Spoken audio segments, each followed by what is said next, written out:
What's going on, world? And welcome to Clearing the Wreckage Podcast. It's the voice and your host, Kareem A. Rashid. And once again, I don't know what you got going on. You could be getting on the toilet, or you could be getting off the toilet. Hell, for all I know, you could be wiping your tushy. But I know that I'm ready, and so I hope that you're ready to clear the wreckage. Yes, indeed. Oh my goodness, he's back. What's up, my peeps, my fellow Wreckage Clearers? Yes, I am back. Oh my gosh, I left you hanging last week. I know I did, but I tried to put out a PSA on social to say, hey, you know what? I am not feeling great at all. I don't know what the heck is going on, but I am sick and I cannot do this podcast episode. I cannot meet with you as we always meet, right? In our imaginative coffee shop. I couldn't be present for that. And for that, I do apologize. I am sorry about that, for leaving you hanging a little bit. But I'm back. So what's going on with you, man? So good to see you. So good to be back with you. Oh my goodness. I'm sure you have a lot to tell me, but I got a lot to tell you. Because where were we when we left off, right? 2 weeks ago, we discussed how life isn't over. We could restart, right? We talked about that. I was dealing with loss at that time, as you know. And also, right before my divorce was finalized, it was like right before 2020. And I went into a new year by myself. Oh my goodness. But the common denominator was me. I was always with myself. Whether we are in a different city, a different town, or a different job, or a different relationship, we will still have ourselves. Yes, boy, don't let me start preaching up in here to you today. You will always have yourself. So this is what I want to drive home today. We're gonna get through this episode really fast. So pay attention, take notes, get your notepad out, and jot down. This is crucial. This is so crucial that until your very soul departs from this place and returns to its soul creator, to its source, you need to hold on to this. What I'm about to tell you, you need to hold on to this. And you need to hold on to it so bad that when you fly back to this earth as a watcher over someone else's soul, you need to whisper to them, hey, wherever you go, there you are. That's right. That's what we're going to talk about today. Our title, our conversation is going to be wherever you go, there you are. And I'm going to put a slash in that. You play a part, because we're going to get into that as well today. Wherever you are, there you go needs to be a profound reminder in your daily life that you cannot outrun yourself. Shall I repeat that for you? Because you need to write this down. This is very important. This is vital to personal growth. The reminder is that you cannot outrun yourself. You cannot leave yourself. You cannot abandon yourself. So people will leave you, people will abandon you, but you cannot leave yourself. You are stuck with you. You're stuck with you. Whether you change jobs or towns or relationships, or you still bring your wreckage, your habits, your mindset, all of you along for the ride. It's like a ride along. Yourself is going along for the ride all the time. And we know that true transformation requires looking inward, right? We know that. And if you don't know that by now, you should know, because I leave you at the end of every episode with that reminder. Take the time to look inside so that the wreckage can begin to clear. So let's take it from there then. Yep. I was stuck with me. And I always have been. That never changed. The only thing that changed was that I was no longer married. Status single. Wherever I fill out paperwork now, whenever I have to fill out paperwork, status single. But still, wherever I went, there I was. Right? So I'll give you just a little bit of research on that phrase and the meaning behind this phrase. So this concept was popularized in the 1990s by John Kabat-Zinn, the founder of modern mindfulness movement, and through his classic book that is titled, Wherever You Are, There You Go, Mindfulness Meditation, Everyday Life. This phrase that I'm talking about, that we're talking about today, wherever you go, there you are, addresses the normal delusion of someday. Right? I know you said that before. Oh, someday things will be better if I, or the delusion of I will be happy if. You know what? If I wasn't with this person, I'll be happy. Or what about that guy over there? I bet he can make me happy. What about that girl over there? I bet they can make me happy. Or I'll feel worthy if this person would do this. If this person would just say thank you, I'll feel valued. If I get this new job, I will be happy. Once I get those millions, oh boy, nobody can't tell me nothing. Then I won't have no worries and no problems. This is the delusion that we face on a daily basis. That's why this phrase is importante, important for you to hold on to with your dear life, because this phrase addresses that delusion. So whenever you find yourself saying, oh, the grass is greener on the other side, per se, you may not be saying that, but you may be saying, oh man, if only this would happen, then I would be. That is a delusion. And so wherever you go, there you are, addresses the delusion of that someday things will be better if only all you have is today. And all you have is yourself in today, in this moment. Yes. And let me tell you why there's so many people, right, that you probably look up to them, that become famous or whatever, they got all this money and stuff, are probably some of the most miserable people. You hear about them all the time. They're committing suicide, they're doing drugs, and doing every type of thing to make themselves happy. But they're miserable. Why? Because they realize something. Well, dang, I'm still stuck with me. Wherever I go, there I am. And I can't get rid of me.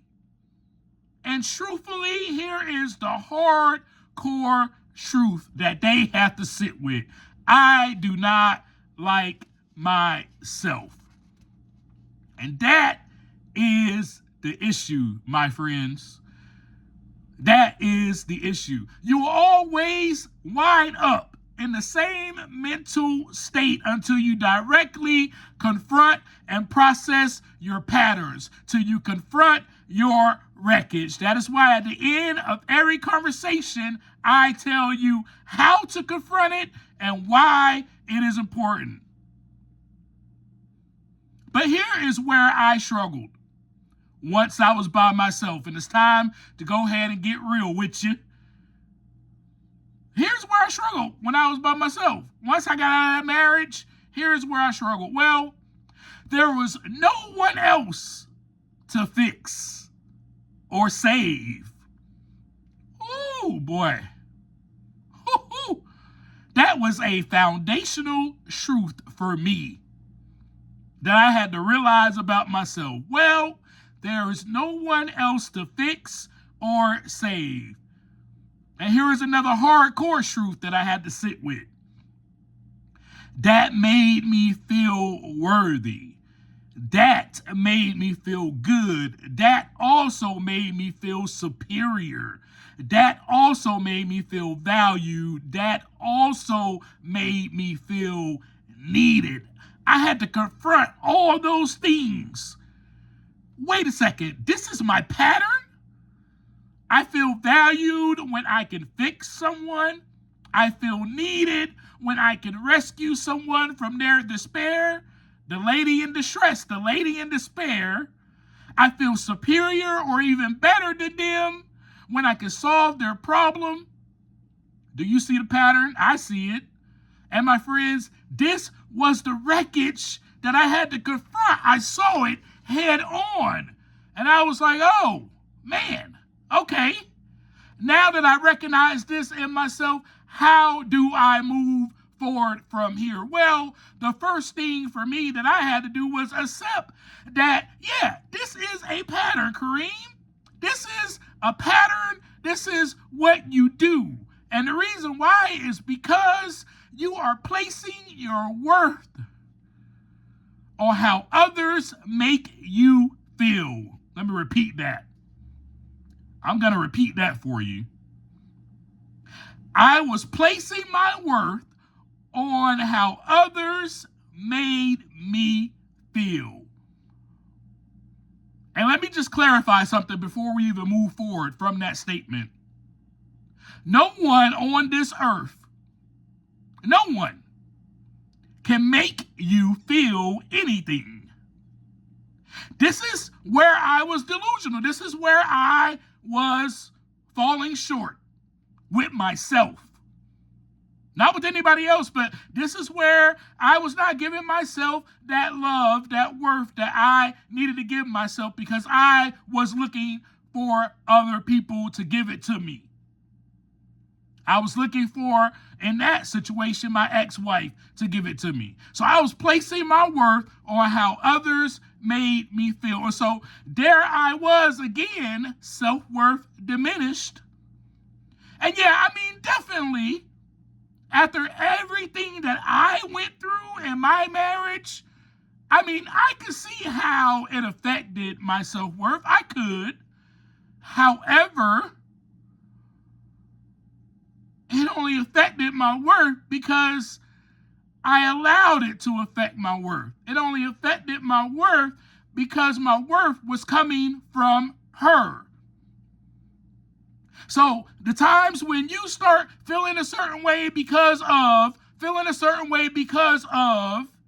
do I need to continue? I feel this way because of, that means that you are placing your worth on someone else. Oh, they said this, so now I feel. And I had to realize, okay, this is what I've been doing. Ooh, that was hard to swallow. That was very hard for me to swallow. Which brings me to the question for you. Where is your worth coming from? Remember how I always tell you, you are inherently good. This is something that I had to try to keep with me, that I had to remember the word that we talked about, remember. I had to bring myself back into membership with myself, back into the one that is good, to remember that I am good. Ooh, boy, I don't know if you caught that. I don't know if you caught that one. I hope you did.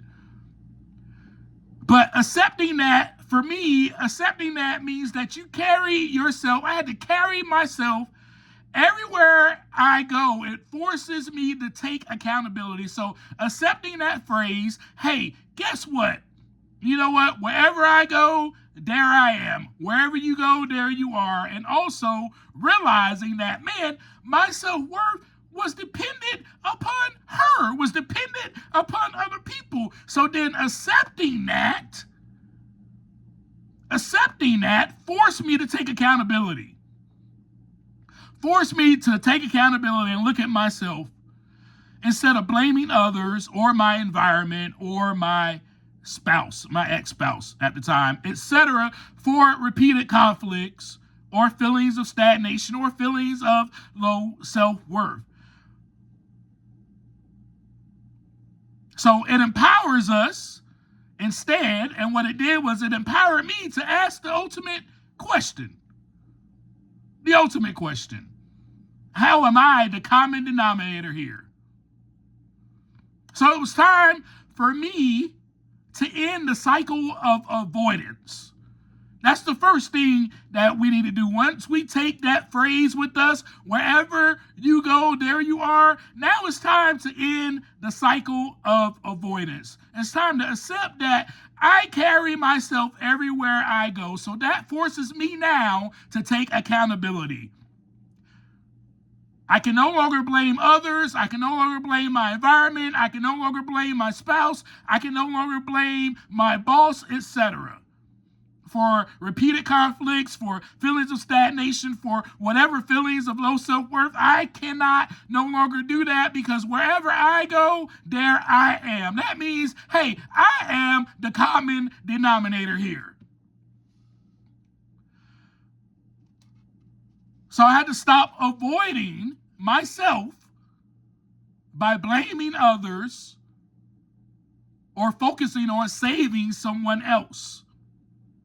I'm the one that needed to be saved. I came to that realization. Oh my God, I'm the problem. And that's hard to swallow too, because when I look back at my marriage and I wanted to blame and look at all the things that she did, I was still the common denominator. That was something else that I had to deal with. The common denominator is me. And this is what I mean when I say you play a part. That is why I titled it / you play a part. Wherever you go, there you are, and you play a part. Especially in a marriage or a relationship, but always, wherever you go, there you are, which means you play a part in your daily life. It doesn't matter where you go, because there you are, which means that you as an individual plays a part on society. So now that I was by myself, that gave me time to reflect on my marriage. And let me tell you, I was the common denominator. Yes. Did my ex-wife play a part? Yes, of course she did. Because now, see, let me clear that up, because you're sitting here going, well, hold on. It's two of us. I'm not the common denominator. Yes, you are. You are the common denominator. Yes, that other person that you're in a relationship with right now plays a part, but you do as well. You both are the common denominators. But what about the part that I played? Now that I had time by myself, I had time to reflect on my marriage. I had time to go, what was my part? How about the part that I played in all of it? See, because it was so easy for me to focus and look at the other person and start blaming them for how this marriage was and saying this or that is the reason why the relationship or the marriage didn't work. It's very easy to point the finger. Very easy to do so. But listen here, it takes two to tango. And I realized that I needed dance lessons because I repeatedly stepped on her toes. Oh boy, don't let me start preaching up in here. You, my friend, may need dance lessons because you are constantly stepping on other people's toes. I wonder how many toes that you are stepping on a daily basis. Are you even mindful of it? This is where the growth takes place, my friend. This is what clearing the wreckage is all about. For me, here is where it happened. Man, I was taking the time to look inside. Hold on. Let me take some time. Let me look back at my marriage. Now, let me look at me. I see that I'm the common denominator. Hold on. Yes, she played a part, but oh my God, I played a part too. It takes two to tango, and I must need some dance lessons because I stepped all over her toes. Man, it takes courage for you to clear the wreckage. It takes courage for you to confront that. And it takes you being about, hey, you know what? I want to learn from this. I want to grow from this. It takes you being committed to this journey of growth, to this journey of clearing the wreckage. But most people who are not emotionally mature enough at the time or at that moment will probably retaliate. You step on their toes, they probably will retaliate. And that is what I was doing throughout my whole marriage. I was stepping on her toes, then there was retaliation. And then vice versa. And this is probably what is going on in your daily walk. If you are not learning and being mindful of what you are doing and how you are reacting instead of responding. But listen, because it hurts, right? It hurts when someone constantly steps on your bunions. Your toes, I mean. It hurts. I no longer wanted to walk around like this, my friends. So I needed to learn how to dance with myself. I needed to learn how to dance with myself first. I also needed to fall in love with dancing with me. To be so comfortable with dancing with myself and loving myself. And we will discuss this so much more in the following episodes because there is so much more to discuss. But I needed to become more mindful of my own wreckage, my own patterns, and how horrible of a dancer I was. I didn't know how to tango. Basically. I didn't know how to do it. Not properly. Not without stepping on her toes. And I realized that about life, about my relationships with people. I realized that, oh my God. I'm the common denominator. I need to learn how to freaking tango. I got to learn how to dance. So I began to look at myself, right, and see that this phrase is true, right? Wherever I go, there I am. Wherever you are, there you go. The same way. So I had to adapt this phrase and take it with me. The same way I want you to adapt this phrase and take it with you. And accepting that wherever I go, there I am, or wherever you go, there you are, allowed me to recognize whether or not if I was reacting or responding. So I just made a statement about that earlier, and there was a difference. And this is when I really began to learn the difference between those two words. Reacting or responding. Responsibility, respond. Accountability, responsibility. We could take that full word, response, which basically means that now it is my turn to respond, not necessarily to what you just said. That's a reaction, because with every action, there's a what? Opposite of equal reaction. So the response is more of, oh, wait a second, pausing. I remember my therapist explaining to me how I emotionally react. And I never really understood it because I was like, emotionally react? What's that? So whenever you got all these wounds on you, think about it. Think about physically, and obviously she was talking about emotionally and spiritually, but think about it physically. If there is a wound on you that is not healed yet, and you make a mistake and you touch that wound, it's going to hurt. Might even cause it to bleed again because it's not healed, right? So that is what I was doing throughout my life, even throughout my marriage with my ex-wife. So there were wounds that she was touching, wounds, unhealed wounds from my past that had nothing to do with her, but she was touching those wounds unintentionally. And when those wounds got touched or scraped, I bled again and it hurt. And I reacted instead of responding. And so what happens when you touch that wound and you scrape it up again and it hurts and you start bleeding? Your reaction is normal. Ow! That's a reaction. Our response will be, oh, okay. Let me go get a Band-Aid. Let me clean this wound out. Let me do what I need to do to get this wound clean again. Put the peroxide on there, the alcohol.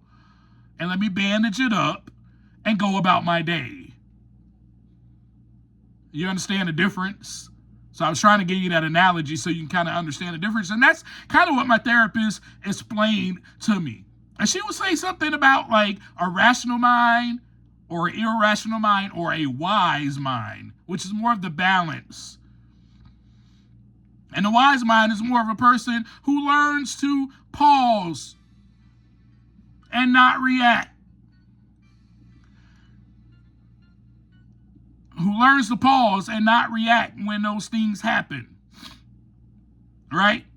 So when that wound gets punctured, when someone else touches that wound, the person that responds just takes accountability for it. They take their own self, which wherever they are, wherever they go, there they are, right? They take their own self and they go, oh, you know what? I need to clean this. I need to go ahead and I need to take the medicine. I need to do whatever I need to do for this wound to heal. It is not the other person's fault. I'm going to take responsibility and do whatever I need to do for my own wound to heal. So, in other words, what someone else says or does, sometimes it triggers those unhealed emotional wounds. That's all I'm basically saying to you. And, so now it's about being aware of what are my internal biases, what is my unhealed past? And so pausing and then taking responsibility, responding. So learning to identify my emotional triggers was one of the things I learned to do, or I had to learn to do while I was by myself. And I learned that a lot through therapy, of course, but I had to learn it on my own as well. And then noticing if I'm repeating those old behavior styles or those old loops. And so, what was my repeat behavior style? I'll share it with you. It was me being attracted to women that I could rescue, that was severely damaged so I can fix them, or so that I could save them, And all of this was so that I will feel needed, so that I will be their hero, so that I would feel worthy. These are the things I learned about myself. Where did this come from? Well, I was trying to save myself. This came from childhood trauma. This came from me being by myself, by me being alone. So I had no one there to protect me. So I was trying to save myself. I was trying to rescue myself from danger. And I was anxiously attached, which is an attachment style that I've talked about. You trying to figure that out for yourself, but we'll go over it one of these days. But I was anxiously attached because I was afraid of being abandoned. Why was I afraid of being abandoned? Because that comes from childhood. So this also was a way that I showed my love by trying to fix what was fragile or trying to rescue or protect that I thought was in danger. So I learned all these things about myself. And now, would I have learned it if I was still married? Maybe. I don't know. But I'm thankful that me being by myself helped me to see this wreckage inside of me. It helped me to see it. And so that's the homework for you. Go be by yourself for 30 minutes to an hour this week. I don't care where you go to nature, go to the ocean. I don't care.